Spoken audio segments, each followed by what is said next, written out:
What's going on today, YouTube? Today we're going to be doing the Seattle Seahawks. Earlier today I posted the Rams video, so go watch that if you have not. Going into the Seahawks roster, it's weird because you look at the team and you see a whole bunch of star studs, or a star-studded team. But then you look at the most important positions like left tackle. They just drafted Charles Cross, so depending on how he pans out, they could have left tackle of the future. They could have someone who's on a different team in 2 years because he got cut because of the Seahawks because he's not good. You look at the quarterback position, you obviously have a big question mark after the trade of Russell Wilson to the Denver Broncos. You got Drew Lock, who I think still has potential but needs the right system and the right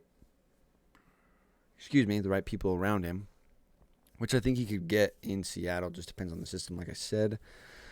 Look at safety. You have Jamal Adams, who's a big question mark on whether or not he can cover. I think he's better than most people give him credit for. But then you look at edge rusher, you don't really have a groundbreaking, tackle-defying edge rusher. You look at corner, you don't have a really star-studded corner. You let Shaquille Griffin go in free agency, and he signs with the Jacksonville Jaguars. So you don't have a lot of the necessary pieces to have a super good team. Is that all I wanted to say?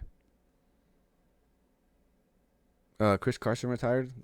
Good for him. If the doctors and himself deemed that neck injury that he got or sustained to be as what the heck?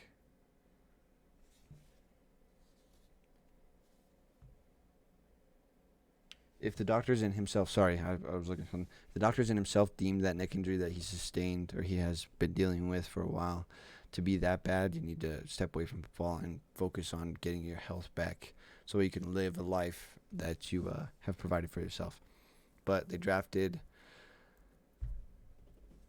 what is that guy's name? Not Breece Hall. He went to the Jets. It's a Walker, isn't it? I think.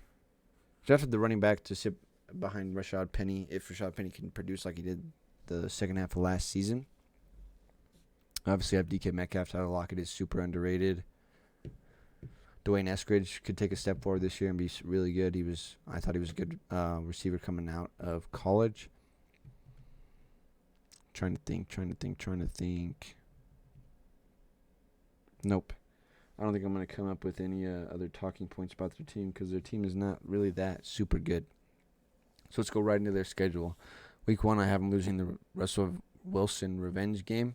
Obviously, I think the Broncos team is just better, especially now that they have the quarterback that will probably win them a Super Bowl at some point. I do believe the Broncos get there with Russell Wilson. Week 2, I have them losing the San Francisco 49ers. A lot of this is going to be the Seahawks are just worse than these teams. That's the case here. I think the San Francisco 49ers just have a better team, like an upgraded team. They just have the players that are upgraded from the Seahawks to the 49ers. Like Fred Warner is just a better Jordan Brooks. Trey Lance could just be a better Drew Lock. Trent Williams is a better Charles Cross.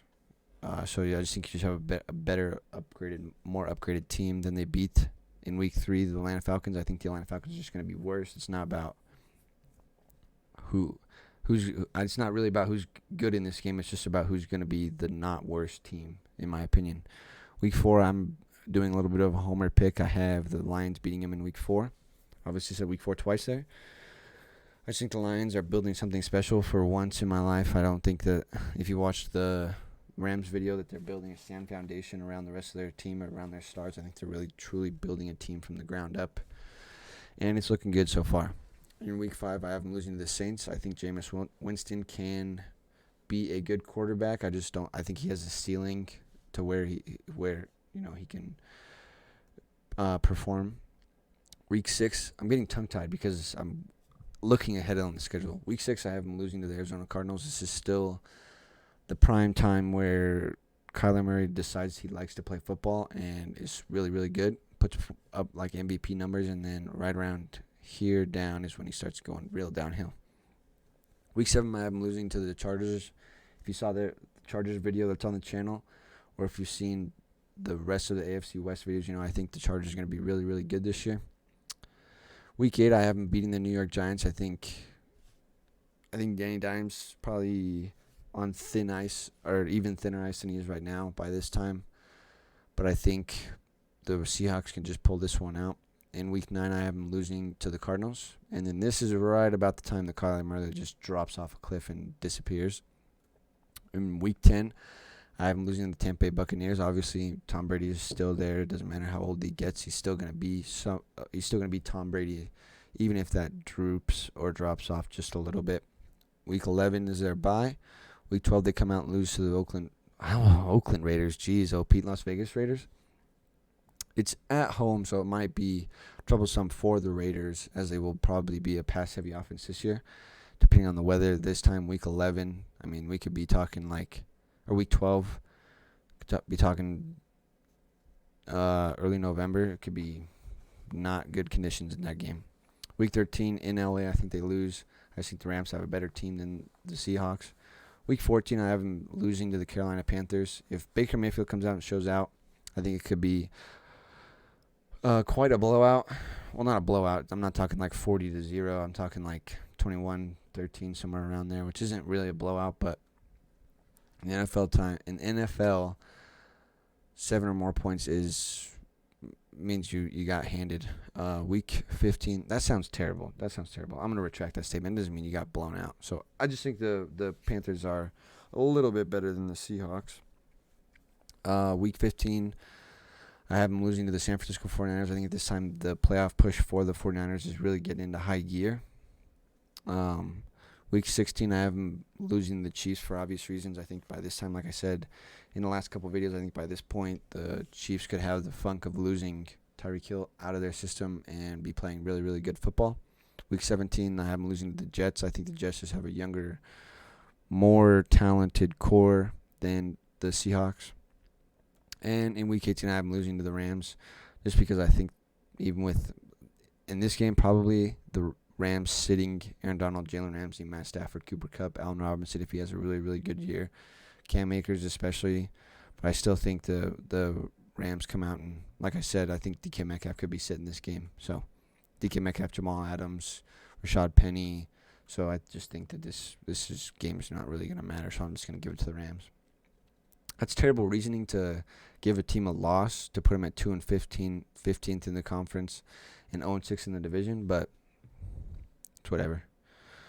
I think that's going to be it, though. I don't think I will have anything else for you. Obviously, they don't make the playoffs. They are sitting in, it doesn't say here. I was trying to see where they would rank overall, not just the conference, to see where their draft pick would be. 2-15, so number 3 at worst, number 2 or number 1 even at best. But I think they would be at 3. I think Texans would be at 1, Falcons would be at 2, and Seahawks would be at 3. But you guys can't see that because of the borders. But other than that, I think rebuilding year goes successful. I get the worst, the number 3 overall pick, and build for the future. You could take a quarterback like Bryce Young or CJ Stroud if they have good college years this year. But I said but like 3 times. I think that's going to be it. Make sure to like button. Make sure to comment down below what you think I missed in this video and what you think I hit directly on the head with my takes. If you don't like them, make sure to let me know down in the comment section below too. And then hit the subscribe button, because it helps the channel grow and it helps me know you guys like the NFL content, so I can do more. Even if you don't, I'm still going to do it because I like doing NFL content. But we'll just have to see what you guys think.